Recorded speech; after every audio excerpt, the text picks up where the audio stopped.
Hello, I'm Eva from The Charm of It, and I would like to welcome you to my podcast and my little virtual home, as well as my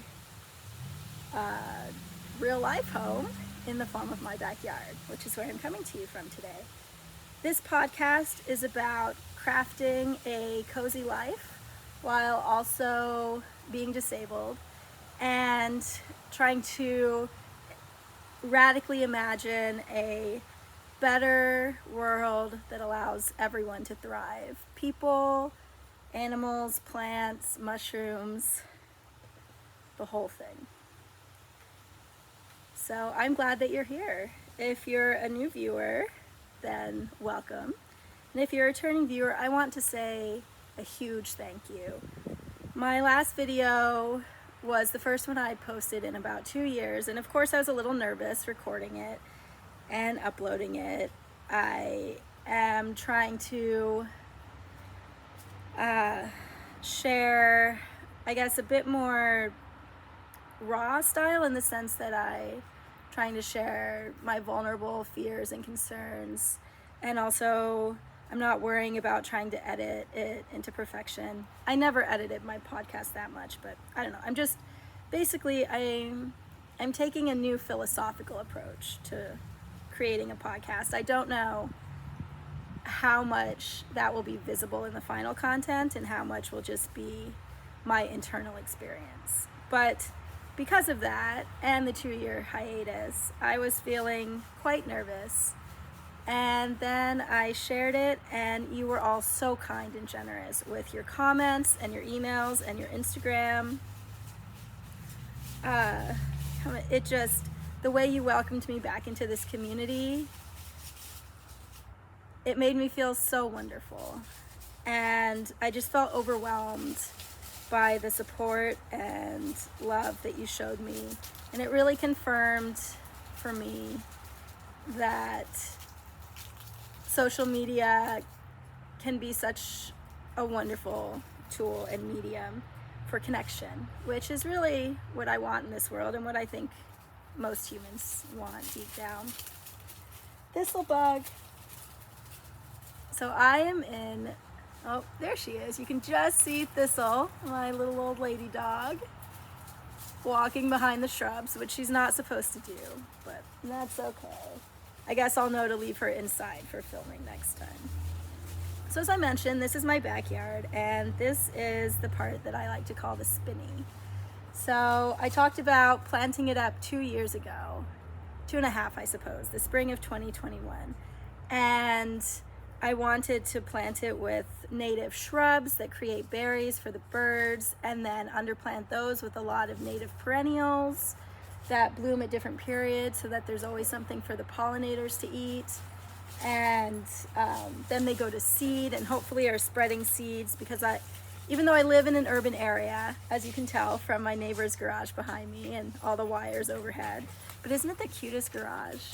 Anyway, even though I live in a more urban area, I also live very close to a park and like a bay, quite a few open areas where seeds could fall and grow into plants. So I really wanted to make sure that I was planting plants that were native to the area and that had evolved with all of the pollinators and birds and animals, so that it could help kind of contribute to my more than human kin's feeling of at-homeness in this area as well.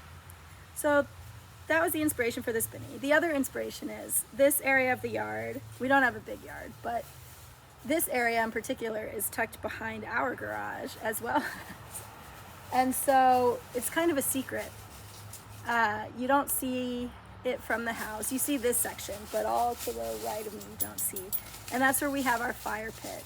And during the summer of 2020, when we weren't able to be inside anyone's house, we hosted socially distant fire pit nights where everyone was at least 12 feet away from each other.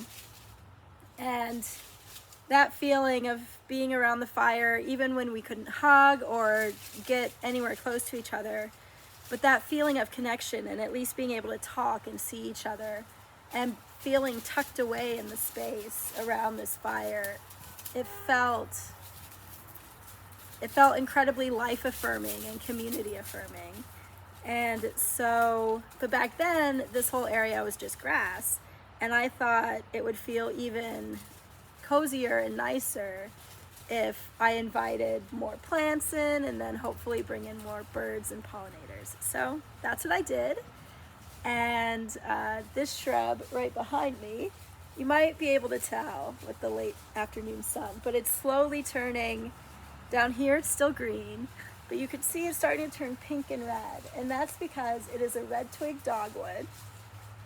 And during the summer, you know, it doesn't look super fancy. It does have little blossoms, which are white, and I very much appreciate them.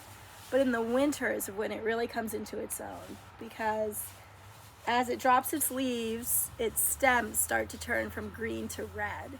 And so then all summer you have these beautiful red stems to look at. And so that's why I planted this one in the part of the yard that you can see from the house and from the kitchen, and if we're going to the car, so that, you know, my hope is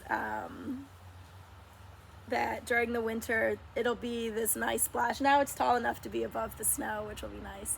This nice splash of cheerful red. And then it's also very good for pollinators because of its flowers. And it's quick growing, which is nice because we didn't want to have to wait too long for this area to fill in. So that is the shrub directly behind me. He is one of the many delightful beings that make me so happy to sit out in this space, and I'm sure I'll tell you more about the rest of them eventually. But for now, let's talk about knitting.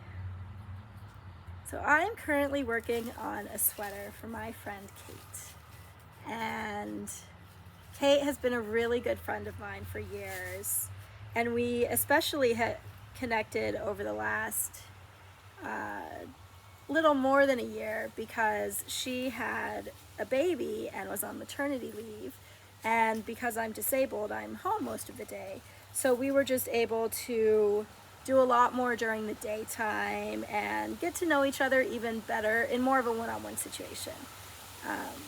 So it's been really wonderful getting to know her and watching her become a mother. It's been delightful. And one of the things that Cate has done over the last year is learn how to quilt, and she makes incredible quilts. And longtime viewers will know that I admire quilts deeply, and also that is not a craft that I ever wish to pursue for myself. And so a few years ago, I actually was able to knit a sweater for Darlie, who sent me an incredible quilt that lives in my little studio, my craft studio upstairs. And I get to look at it every day, and it fills me with joy. And so a few weeks ago, Cate was showing her most recently completed quilt to us. I mentioned the fire pit nights in 2020, and the people who attended those were our neighbors. They live across the street. And like I said, we stayed socially distant, so it wasn't quite a pod. But in addition to being neighbors, over the last 6 years or so, we've really become part of each other's families and found family. So starting last fall, we now get together once a week for dinners, which are really nice. It's like family dinners, but you know, with friends. And they're potluck, and I really look forward to them. I'm bringing an apple crisp to the one that we're doing tonight. So anyway, so when she was showing her most recent quilt, both myself and Tonya, our other neighbor, were just blown away by it, and we both suggested doing a craft exchange. Tonya is an excellent crocheter. So I am knitting Cate this sweater in exchange for a throw-size quilt that she is making for our living room. And it was fun because I got Joel involved in the process. So we picked out a pattern together that we both liked, because Joel has a more narrow taste in quilt patterns than I do. And so we picked out this really beautiful one. It's called the Art Deco Quilt. And it's very modern. It's got clean lines, it's designed for 2 colors, and it's much simpler than kind of the more patchwork, floral, calico style quilt that you might think of when you think of quilts. And that's the kind of quilt that I have for my studio that Darlie made me. So I love that, and I was willing to try out a different type of quilt for the living room. And our house was built in the 1920s, so having the Art Deco style was really fun. And Joel and I picked out the fabric together. We're going to do a cream background and then a dark dusty rose pink for the foreground. So we picked out that, and then Cate already knew what sweater pattern she wanted, and we went to a local yarn store to pick out the yarn. Liftbridge Yarns, which is in Fairport, and it is such a wonderful place. It's so welcoming, and the women who own it and run it are just incredible. They're so generous with their time. They're so funny. And I'm actually hoping to feature, Dawn has mentioned that she would enjoy being on the podcast. So hopefully you'll get to meet her, because I'm really curious about what it's like to own and run a yarn store, especially, you know, when you have different values, but then you also live in a society that is hyper materialistic, and how do you navigate that? So we'll see. Hopefully we'll be able to have an interview with that.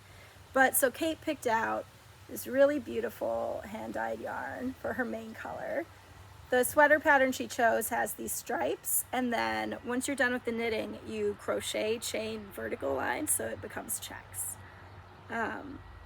And I am alternating balls, but here is the yarn, and it's from a local to us dyer, so they're somewhere in the Rochester Fairport area, called Spun Right Round, I believe. I'll look it up and see if that's any different. So that was a really fun afternoon, and I think Cate had a good time picking out the yarn.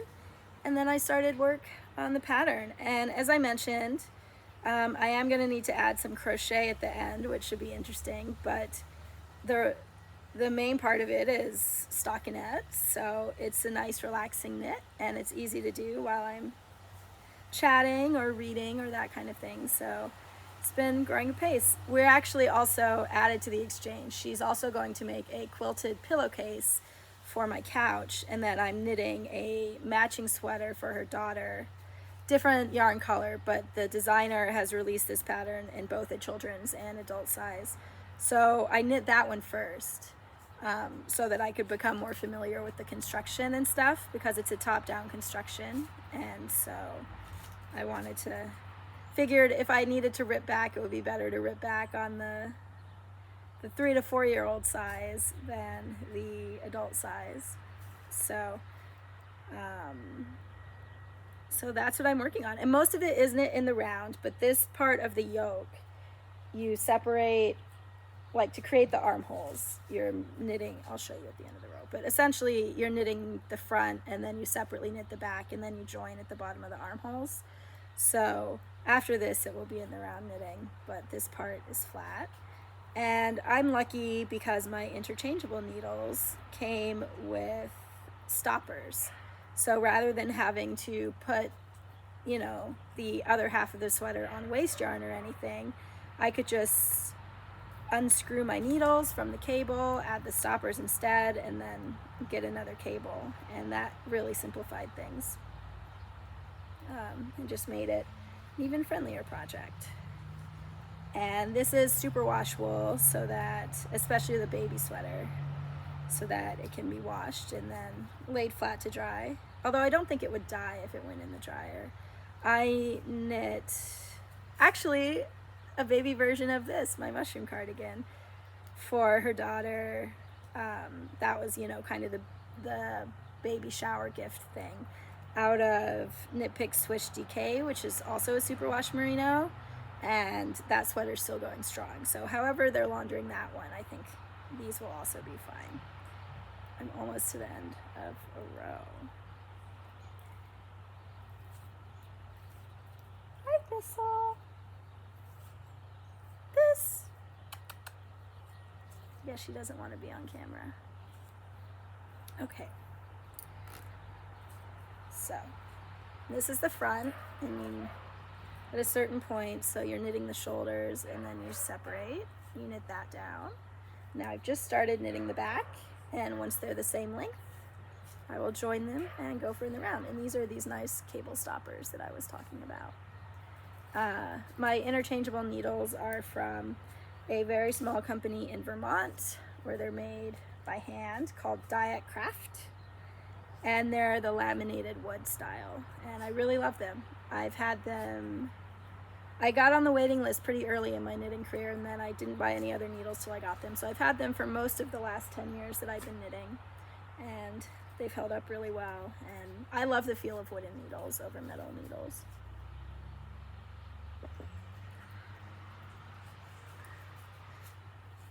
So this is what I'm currently working on, and oh, the dog. That being said, started a policy a few years ago where anytime I'm knitting, any of the pets can come into my lap and I'll set my knitting down and pet them, because I want to make sure that they feel appreciated and loved. And I love pet snuggles as much as I love knitting. And honestly, for the amount of trouble, the amount of trouble and time and financial cost of having pets, I need to get as many snuggles as possible to justify that. So picking my knitting over them just didn't quite work out mentally. What's funny is, woo! Okay, sorry, Nessie.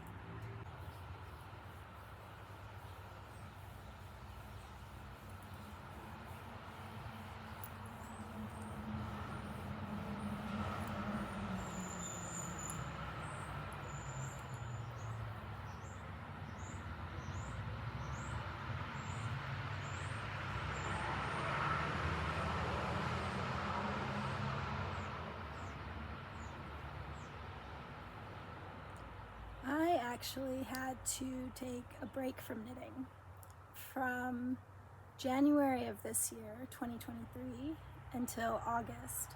I couldn't knit at all because I was experiencing numbness and tingling in my hands, basically within 4 or 5 stitches.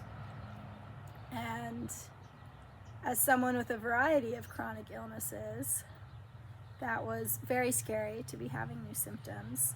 And I was terrified I wouldn't be able to knit again.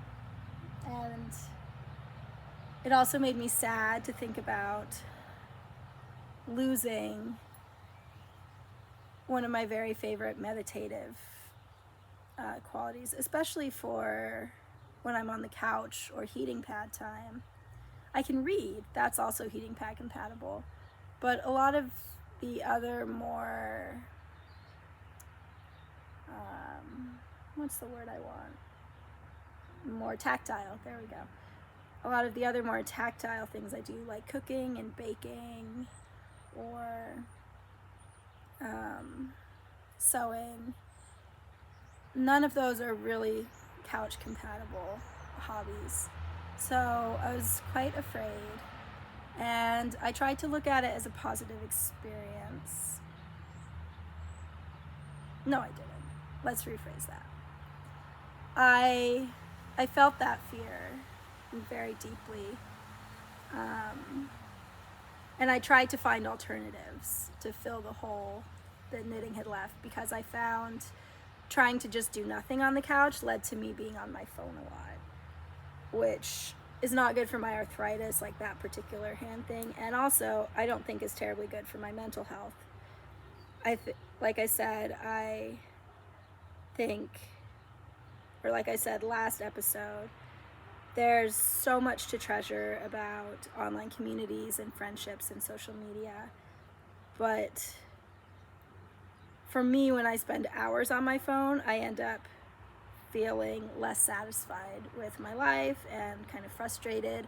And I also feel like time seems to move so quickly when I'm on my phone compared to when I'm reading or knitting or that kind of thing, that it almost feels like I've been robbed of time. So I tried to find an alternative, and I explored embroidery, which is certainly more couch compatible than cooking or baking. And it didn't aggravate my wrists quite as much. It didn't make my hand start tingling. So I was able to do it, but I wasn't able to lose myself in it the way I had with knitting, and that might just be because I've been knitting for so many years that it's second nature to me. Whereas with embroidery, I was still having to think about it. But I think the other thing is that with knitting, a lot of knitting patterns, I don't have to look at my lap while I'm doing it. And that's really nice for my neck, right? I have quite a bit of, it's a pretty day out, so of course we get muscle cars and motorcycles because we're right near the lake. I have quite a bit of neck pain, so I'm always trying to like look up. I'm sure I've been looking down a lot in this video, but I try to look up. And with embroidery, you know, I don't think it's possible to embroider without looking down. So I enjoyed embroidery, but it wasn't a substitute for knitting for me. Although it's funny, now that I'm knitting more, I do miss my embroidery. So I think it is a craft that will stay around here. It's one I've been curious about for quite a while. I think I also just need to put in enough hours that I become more comfortable with it too. I think there's always that learning curve with new hobbies where it can't be relaxing until you know what you're doing, at least a little bit. Before then, it's interesting, it's intriguing, it gets your mind going, right, as you're trying to figure out how to do it. But that's a very different feel than the more meditative that knitting is for me, especially plain stockinette. And so it took like 6 months to get in to see the specialist, and then I had to go do some more testing. But it turned out I had carpal tunnel in my right wrist and ulnar tunnel in my left elbow, which are both nerve things. So that's why the nerves were getting pinched. And luckily, the wrist issue was the more severe one. That's not the lucky part. But it was only moderate, so they said I could try injections instead of going straight to surgery. So I decided to do that in August, and sure enough, within a week, I was able to knit again, and I had doctor clearance, and that was glorious. My elbow was more mild, and I guess injections don't work terribly well with your elbow, so I've made some lifestyle changes, and that's under control as well. And just getting to pick up my needles and feel the yarn flow through my fingers and the stitches slide off and watch the fabric start to grow again was such a gift. And having not had that for 8 months made it all the more precious when I was able to start again. And I have noticed, so that break did, and having to deal with hand and wrist issues. I've always had a lot of hand pain from my arthritis, but this was like a different kind of hand wrist issue. So having to deal with that has also kind of changed my perspective on knitting a bit. And these days I tend to look at patterns more for how comfortable are they going to be for me to knit. So for instance, I love the Bavarian knitting tradition of twisted stitch cables, where you're making these tiny micro cables, and it's usually every right side and wrong side row, and then you're twisting the stitches. And I love how that looks. And I love the mental gymnastics that I get when I'm knitting it, especially flat, because I guess if you're knitting in the round, then it's just every right side row. But if you're knitting flat, which is what I did with the cardigan I made for it, and then you're doing like increases or decreases in pattern, it's a delight. However, that kind of knitting is a lot harder on my hands. And I used to, whereas plain stockinette or color work, which, because I am an ambidextrous knitter, I can knit either throwing or picking. Here, I'll show you how I pick. So for color work, for me, I just have color work. I just have one yarn in each hand, and that's as comfortable for me as stockinette. So those two, I've become more interested in doing more with that versus some of the more textured stuff that requires a bit more hand and finger movement, at least for now. We'll see. That might change again. But that's kind of the stage of knitting where I'm at right now. A new author to me that I've discovered this year and who I really enjoy. And I will be working on peppers. You saw me harvest the peppers. I'm working on pickling them. The jalapenos and banana peppers I just sliced and pickled. And then I also made some harissa sauce. But the habanadas, which are a sweet version of habaneros, I've discovered I really love how they taste roasted. So I am trying a marinated roasted pepper recipe with them, which takes a bit more work. The nice thing about pickling jalapenos is I pull out my food processor, the food processor slices them, and I don't have to worry about peeling the skins or anything. But that's okay. So that's what I'll be working on while I'm talking to you. So T Kingfisher is actually a pseudonym for Ursula Vernon, which to me also is an amazing name. I guess she is just blessed with many amazing names. From what I understand, she writes children's books under the Ursula name, and so uses a pseudonym for her adult books so that kids don't get confused. I have not read her children's books yet, but I'm sure I'll get there.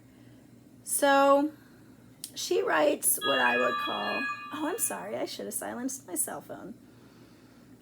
She writes what I would call cozy horror or cozy dark fantasy.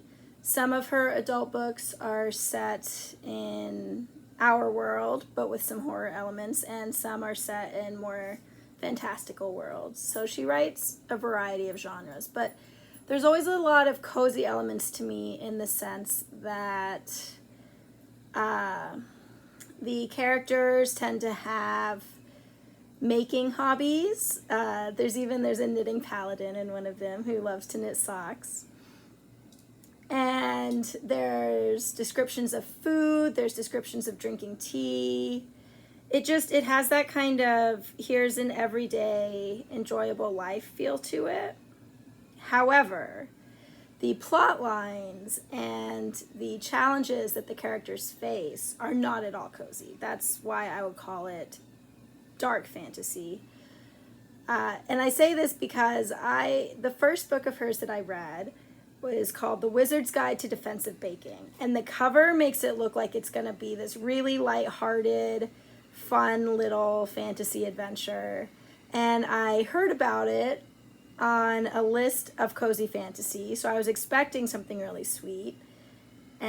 Or it's not that her writing isn't sweet, but I was expecting something less confronting than what I got. So The Wizard's Guide to Defensive Baking is incredible. Obviously, it was the first book of hers I read, and it made me want to read all of her other books. But a lot of the storyline, so the main character is in the 12 to 14-year-old range for this one, which is actually unusual for her adult fiction. And they are a baker, and then they start off, first they find a dead body in their bakery. And for the rest of the book, they have trauma around that because it's a pretty traumatic thing. And as the book progresses, the character has to do things in order to kind of save, the typical kind of fantasy trope of, oh, someone's got to save the land or the city through heroic actions. But what's incredible about The Wizard's Guide to Defensive Baking is that all of the emotional ramifications of that are actually explored. And so you really feel the anguish, first of all, that this child has to do these things because the adults around her are not doing them, and how much anguish that brings. But luckily she does have a very good supportive home life, so that also for me makes it cozier. If a character doesn't have any safe space, that is not a cozy book for me. If a character has a safe space that they can retreat to, or safe people, but then a lot of terrible things are happening around them, then I'm like, okay, maybe cozy. Anyway, so So I don't want to give you the wrong impression there, but oh my gosh, this book, it pulled at all of my heartstrings. It gave me a lot of feelings. And I love that about fiction. But usually if I'm in the mood for a cozy read, then I want a little less of an emotional roller coaster. Like, my go-to right now, actually, usually for cozy reads, are romance novels, because they follow traditional patterns and formulations, and I primarily read either BIPOC or queer authors. And so I get to see all of these characters that I don't get to see as much on TV, or, and I get to see them going about their daily lives. And I know that they're going to have a happy ending, even though with most romance novels there are emotional struggles, and some of the characters can have quite difficult pasts, but I know it's going to end well. And so the stakes are just lower than in a lot of fantasy novels, and in particular The Wizard's Guide to Defensive Baking, where a city is under siege, there's going to be a battle, that kind of thing. So I would not have put it on the list of cozy fantasy, personally. But honestly, I think it's very difficult to find cozy fantasy, because whereas a lot of traditional romance novel plot lines lend themselves to that kind of coziness, most traditional fantasy plot lines do not. There tends to be, the threat of imminent doom or violence or that kind of thing. So I feel like I'm rambling, but Wizard's Guide to Defensive Baking is an incredible novel, and you will go on an emotional roller coaster. And there is a lot of baking in it. And there's a sourdough, there's an animate sourdough, which it's great. And this was actually written before the pandemic. So it was written before the sourdough pandemic trend, although I'm not sure if it was published before the pandemic. Okay. So that was my first introduction to her, and then I just started reading everything that my library had available by her, so I've read quite a bit of her at some point. She has a romance trilogy, actually, and it's a fantasy romance trilogy, so it's set in a high fantasy world but uses romance plot lines. And that's the first one of those, Paladin's Grace, has the sock knitting paladin.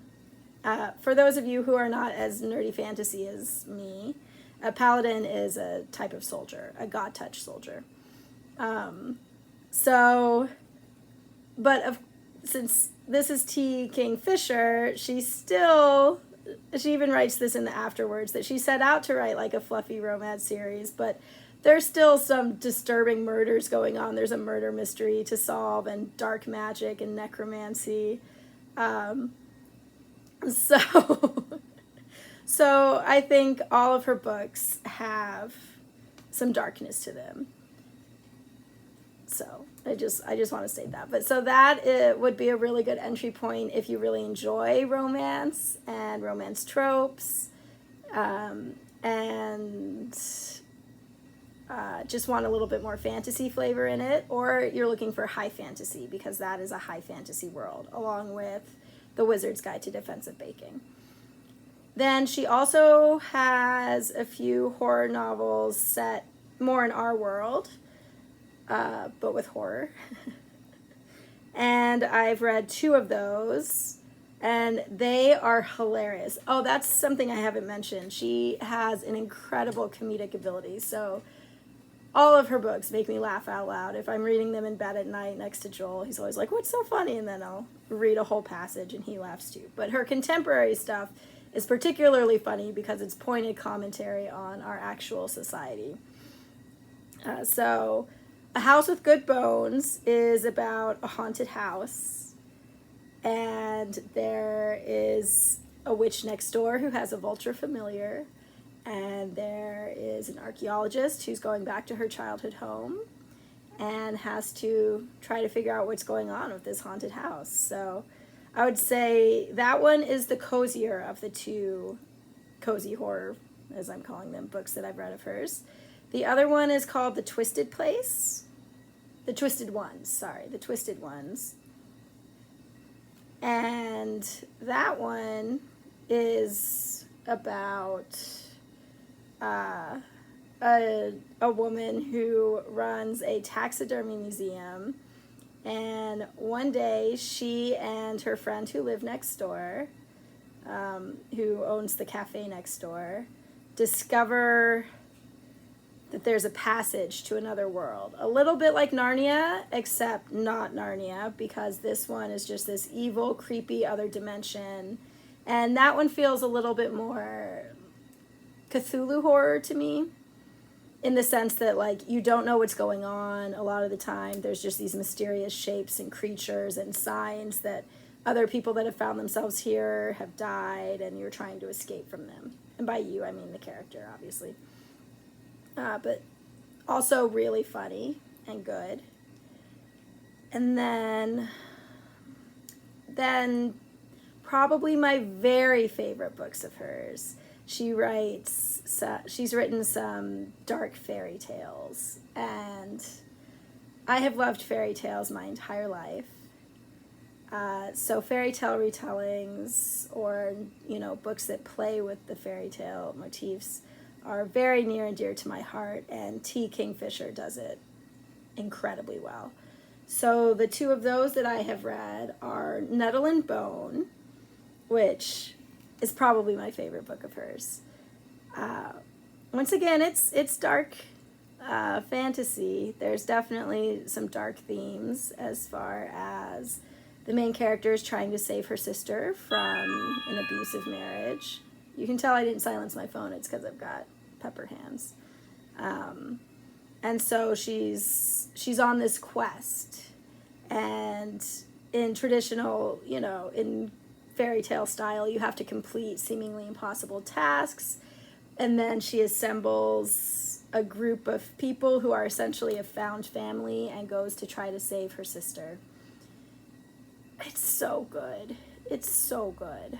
One of the things that I think makes me really love T Kingfisher's works is that her main characters tend to be ordinary or more mundane, run-of-the-mill, and they tend to start out the books not expecting to have a whole lot of control over their lives. Like, they tend to be resigned to whatever situation they're in.